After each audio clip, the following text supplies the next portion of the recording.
There are places on this earth where reality starts to feel flexible, where the rules bend but don't break, where cause and effect shake hands, and then forget why they met in the first place.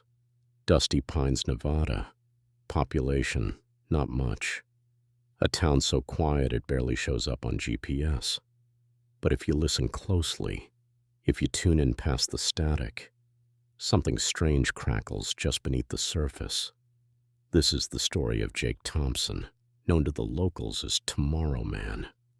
Not because he's fast, not because he's ahead of his time, but because everything, and I mean everything, can wait until tomorrow. What if I told you procrastination could prevent the end of the world? That putting things off might be the only thing keeping humanity safe from beings not of this earth? This isn't just a tale about missed deadlines or strange phone calls at midnight. It's a story about cosmic bureaucracy, government apathy, and one man's lazy brilliance in the face of interstellar incompetence. Welcome to the Void Desk. Every town has a story. Some have legends, others have secrets. But Dusty Pines, it has Jake. Out past the neon sign that never quite lights up the Y in Diner, beyond the dry gas pumps that haven't worked since 2003, sits Slim's All Night. Open 24 hours, though no one knows why since the town mostly sleeps by 10. And at the counter, in the same cracked booth near the window, you'll find him. Jake Tomorrow Thompson. Coffee in hand, pancakes untouched, eyes always half closed like he's waiting for something, or nothing at all. I was supposed to be here 2 days, just 2. Get some quotes about UFO sightings, make fun of a few tinfoil hats, and get the hell out. But then I saw him. On the phone, talking in that low whisper like he was briefing the Pentagon, except it was about, I don't know, timing? Yeah. No, not today. Tomorrow. Always tomorrow. At first glance, he's unremarkable. Loose flannel, dusty jeans. A haircut you could only get by losing a bet. But ask anyone in Dusty Pines and they'll tell you Jake's been like that forever. He never gets angry, never gets excited, never commits to anything. Need a ride? Tomorrow. Want to hang out? Tomorrow. Ask him if he's free right now. Sure, tomorrow. He once told the power company he'd pay tomorrow. And somehow the lights stayed on. People in town say he's got a gift. Some say he's cursed. Others, they think he's chosen. One guy, Radio Ray, has an entire wall dedicated to him. Thumbtacks. Red yarn. A photo of Jake next to a faded crop circle and a drawing labeled Mothman's Postman. Ray claims Jake's the only constant in every weird incident in the last 15 years. The only person who always seems to not be surprised when the town's vending machine starts speaking Aramaic or when cows are found shaved in crop art patterns spelling TBD. I tried to follow him once. He left work early, didn't say a word, took a dirt road into the hills. I kept my distance. But when I caught up, there was nothing there. Just Jake. Standing under a broken satellite dish, smiling like he was waiting for a signal only he could hear. What if that signal's real? What if the phone calls aren't just nonsense but instructions? Warnings, delays? What if the man who never gets anything done is the only one keeping the wheels of the apocalypse from turning? Jake Thompson doesn't plan, doesn't prepare, doesn't panic. But somehow in this sleepy town of Dusty Pines, he might be the only reason Earth hasn't been filed for galactic foreclosure. But we're getting ahead of ourselves, because for now, it's just Jake, a man with a flip phone, a calendar with no dates marked, and a one-word answer for everything. Tomorrow. Sarah wasn't supposed to stay. She came to Dusty Pines for a weekend story. Maybe one blog post about flickering lights and small-town hysteria.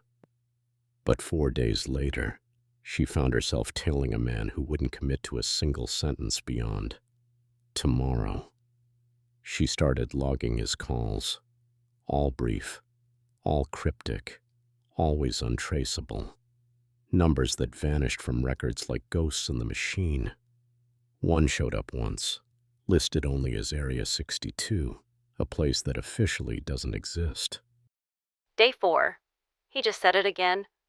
Tomorrow. I watched him draw something after the call, and a weird spiral pattern like a fingerprint trying to remember how to dream. I think it means something. She wasn't the first person to notice Jake. There was a man the locals called Radio Ray, former AM broadcaster turned walking yarn board. He'd been following Jake for over a decade. Claimed Jake had predicted nearly every minor catastrophe in town. Vending machine explosions, power surges, even a spontaneous goat stampede, all by saying one word, one day early. Ray kept photos, newspaper clippings, scribbled connections no one could follow. He believed Jake wasn't just part of a pattern. He was the pattern, the temporal canary in the coal mine of cosmic delay. And Sarah was starting to believe him. She followed Jake one evening. He left work without saying a word, disappeared into the scrublands behind the diner. She kept her distance, watched him crest a hill, and vanish behind what looked like a rusted door in the ground. Half buried in the sand was a steel hatch, unmarked except for a single stenciled word, almost worn away. Evergreen. Inside, behind layers of dust and cables, was a terminal. Still powered, still running. Sarah didn't crack the system, but she found one file, a recording. No date, no sender, just a voice that said, "Agent tomorrow. Delay protocol active. Next check-in, TBA." What the hell is delay protocol?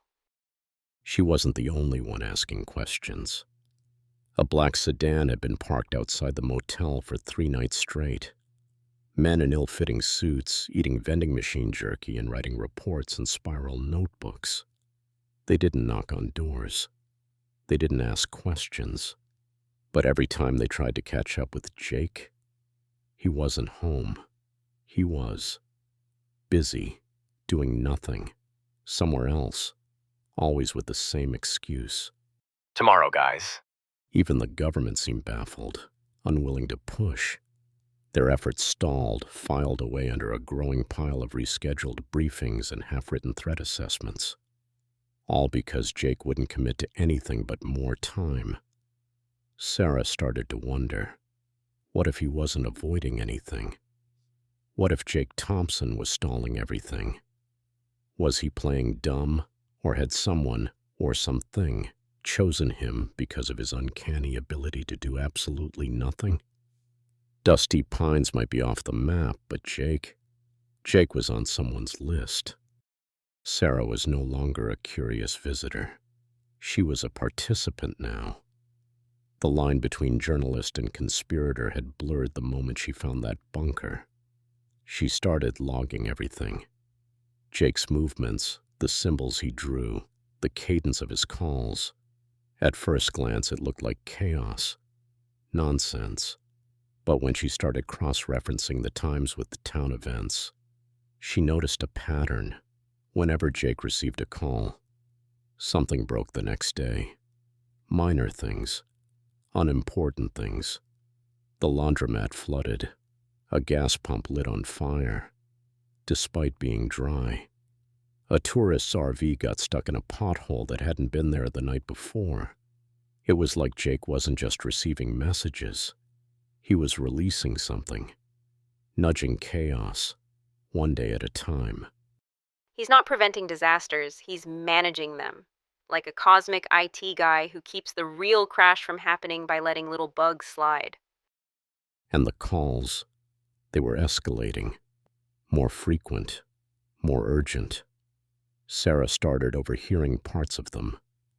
Words that didn't translate, phrases that sounded tired. No, still tomorrow. I don't care if you're ready. That's the deal. She caught a glimpse of one message, A line that stuck with her like a sliver in the brain. Invasion assessment, delayed. Liaison unresponsive. Status, tomorrow. And that's when the sky changed. For the second time in a month, the stars didn't align quite right. A long, glowing shape moved above dusty pines, silent, distant, patient. Jake watched from the diner, unshaken, not impressed. He sipped his coffee, eyes glazed like someone waiting for the next commercial break. He didn't flinch, didn't speak, just reached for his phone and nodded to no one in particular. Yeah, tomorrow. Sarah wasn't convinced anymore that Jake didn't know what was happening. She started to suspect. He knew everything. And still he wouldn't act, wouldn't explain, wouldn't care. But maybe that was the point. The calls weren't instructions. They were pleas. And Jake? Jake was Earth's last customer service rep, on hold with the worst clients in the galaxy. And somewhere behind the static and missed deadlines, the aliens were getting restless. Sarah had spent days following a trail of symbols, half-warnings, and otherworldly voicemail messages. But nothing. Not even the secret bunker, the sky anomalies, or the tired government suits prepared her for the truth. It wasn't written in classified files. It wasn't whispered by men in dark sunglasses. It came from Jake, sitting under a flickering light outside the diner, smoking a bent cigarette, watching the stars drift a little too close. I know you're not clueless, Jake. I know you're not just ignoring this. Didn't say I was ignoring it, just choosing not to make it urgent. Sarah pressed him, demanded answers. Who was calling him? What were they planning? Why tomorrow? Why always tomorrow? And Jake finally told her. You ever had a customer who just won't pick a date? Always wants to circle back or talk next week?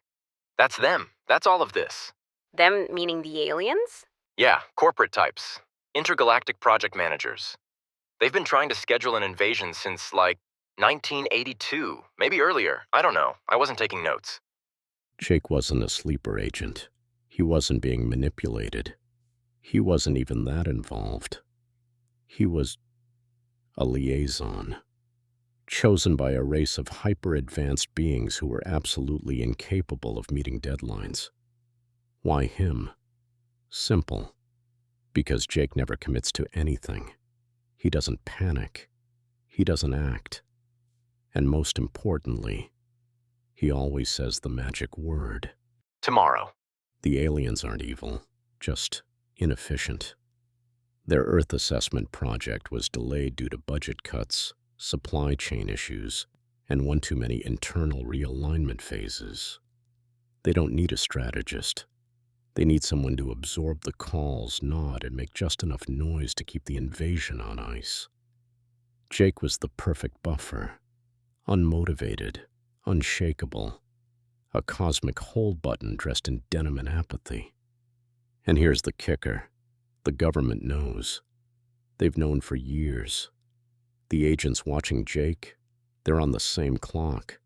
Their reports go unfiled. Their meetings rescheduled. They're just as complicit in the stalemate. Because what happens when no one wants to be responsible for starting something? Nothing. They're here, aren't they? They stop by sometimes, usually just checking in. They think I'm delaying negotiations. I'm not. I'm just living. In the moment that should have changed everything. When the sky opened and the stars blinked down with intent, nothing happened. No invasion. No declaration.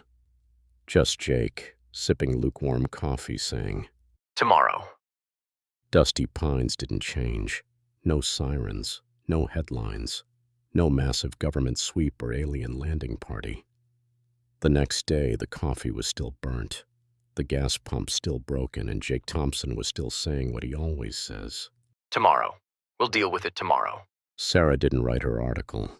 She archived her notes, unplugged a recorder, and bought another night at the motel. Something in her had shifted.